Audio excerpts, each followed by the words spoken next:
আসসালামু আলাইকুম। আশা করি সবাই ভালো আছেন বন্ধুরা। আমি আপনাদের দয়ায় অনেক ভালো আছি। অনেক সুন্দর একটা আবহাওয়া, অনেক সুন্দর ওয়েদার। তো আপনাদের আজকে নিয়ে যাব পাবনার বিখ্যাত একটা জায়গা, পাবনা অ্যাডওয়ার্ড কলেজ। ভাই রে ভাই রে ভাই, একটা জায়গা ভাই, পাবনা অ্যাডওয়ার্ড কলেজ।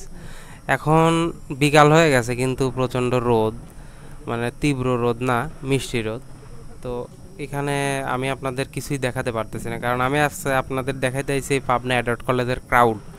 তাই আমি সুন্দর করে 10টা মিনিট, বেশি না 10টা মিনিট আমি গাছের ছায়াতে দাঁড়াইছি জাস্ট এই ক্রাউডটার জন্য। সো ক্রাউড হয়ে গেছে 10 মিনিটের মধ্যে আমি দাঁড়ানোর। জাস্ট আপনারা একটু দেখবেন রে ভাই, এখানে ক্রাউডটা কী পরিমাণ।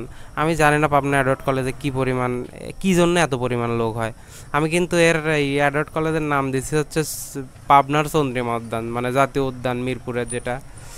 তো এখানে আসলে জন জনগণ ছাড়া ভাই এখানে বেড়ানোরও কিছু নাই, দেখারও কিছু নাই, সত্য কথা বলতে। জাস্ট সবাই আসে, মাঠে বসে গল্প করে, বাদাম খায়, আর হচ্ছে অ্যাডওয়ার্ডের ফুল ক্যাম্পাস ঘুরে বেড়ায়, মানে এই পাশ দিয়ে ঢোকে ওই পাশ দিয়ে বাড়ায়, এটাই হলো এখানকার আনন্দ।